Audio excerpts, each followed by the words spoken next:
Halo Cak, jumpa lagi dengan saya. Di pertemuan kali ini, sesuai thumbnail ya teman-teman, saya akan bahas gimana caranya merawat baterai lithium yang benar.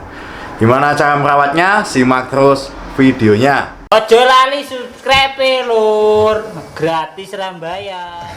Nah, di sini sudah ada lithium dengan cover yang terbuka. Jadi isinya hanya seperti ini ya teman-teman. Di bagian sini ada BMS untuk yang kesini ini kabel konektor yang untuk pengisian per unit selnya ini di sini. Ini. Nah, kenapa ini saya buka? Karena kemarin itu ada orang datang ke sini ingin memperbaiki baterai lithium.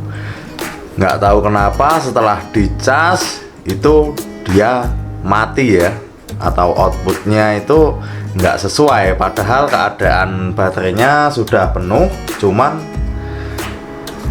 di BMS itu outputnya keluar hanya 46 volt dan nggak mau dicas, apalagi dikonekkan ke sepeda listrik itu dia di tombol kunci kontak dinyalakan, dia nggak mau konek.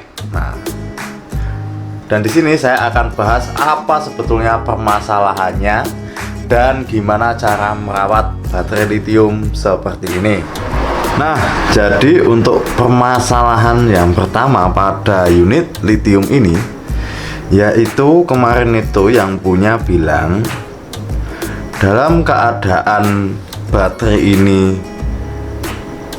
70 volt itu dia memaksakan untuk menempuh jarak sekitar 20 km, dan setelah itu sampai rumah BMS ini protect ya teman-teman, BMS protect.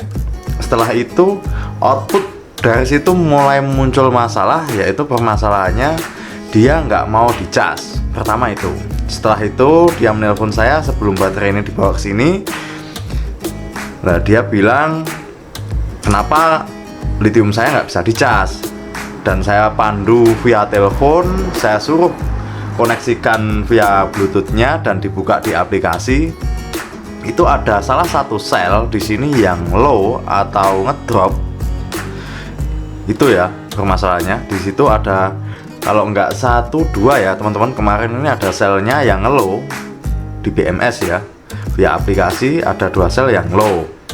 Setelah itu saya suruh tunggu sampai paginya saya suruh cek lagi, dan dia katanya sudah mau dicas lithium ini. Nah, dari situ setelah itu sama orangnya dicas sampai penuh, setelah itu protek lagi sampai akhirnya dibawa ke rumah saya. Dan setelah sampai di rumah saya cek, semua saya lakukan general check mulai dari unit sel, BMS. Di situ memang ternyata ada masalah. Ketika saya cek satu persatu pada unit selnya itu semuanya normal, nggak ada masalah. Dari situ saya mulai berpikir bahwa mungkin ini penyebabnya yaitu BMS-nya yang ada masalah ya. Dan dugaan saya itu ternyata benar. Setelah saya cek semuanya, kabel dikoneksikan, aplikasi saya nyalakan, ternyata di situ memang nggak mau balance. Dari BMS ini saya coba auto balance supaya apa? Supaya sel yang low tadi itu kembali ke semula voltasenya, ternyata di situ nggak mau. Dan saya coba. Setelah itu ya apa boleh dibuat, saya harus ganti unit BMS yang baru ini ya. Dan harganya lumayan mahal, sekitar 2 jutaan ya teman-teman. Ini saya gunakan ini yang lama, dan yang sudah terpasang ini yang baru ya teman-teman. Oke, ini BMS nya 300 ampere 10 sampai 24 sel. Itu ya BMS nya seperti ini. Sekarang kita lanjut cara merawat baterai lithium dengan benar. Untuk tips yang pertama, teman-teman harus kenal sama baterai lithium teman-teman. Itu biasanya berapa kilo jarak tempuh yang bisa tercapai. Itu yang pertama ya. Jadi kesimpulannya seperti ini. Biasanya baterai lithium kalian bisa digunakan jarak tempuh 50 km. Jadi teman-teman jangan melampaui batas tersebut ya. Karena apa? Nanti kalau dipaksakan itu mungkin ya seperti ini nasibnya. Dia ketika baterai sudah under voltase dipaksakan jalan, akhirnya apa? BMS protect itu. Dan tips yang kedua, memaksakan kehendak. Kenapa saya bilang memaksakan kehendak? Seperti ini contohnya. Nah, teman-teman, baterai sudah under voltase dan jarak tempuh kemungkinan masih 5 kilo ya. Dan baterai lithium kalian itu sudah nggak mampu mencapai jarak tempuh tersebut. Nah, teman-teman berpikir, wah mungkin masih cukup lah. Jangan seperti itu. Karena apa? Yaitu kalau selnya sampai ada yang lowbat atau nggak balance, karena di sebuah BMS itu sudah disetting auto balance-nya sekian volt, seumpama 3,8 volt. Nanti setelah di bawah itu, apalagi sampai di 1, berapa, 1, sekian, itu kemungkinan nggak mau nyala auto balance-nya. Nah, itu tips yang kedua. Untuk tips yang ketiga, gunakan pengisian daya yang auto ketika baterai full. Jadi ketika baterai full dia akan mati atau memutuskan arus otomatis ya. Seperti ini casnya. Ini saya gunakan ini sudah ada hampir sekitar 2 tahun dan aman. Jangan sekali-kali memakai charger yang model alumni, yang casingnya alumni, yang ampernya bisa dinaikkan atau diturunkan. Kemungkinan kalau nggak baterainya yang akan cepet soak, chargernya yang akan cepet rusak. Itu untuk cas yang model alumni, yang ampernya bisa dinaikkan atau diturunkan. Kesimpulannya jadi seperti ini ya teman-teman. Ketika biasanya itu baterai kita dikasih makan sedikit, tiba-tiba dikasih makan banyak, dan baterai ini sudah terbiasa dikasih makanan yang sedikit, seperti itu ya. Seperti ini contohnya, kayak kaget atau gimana ya teman-teman, saya juga nggak tahu, intinya seperti itu.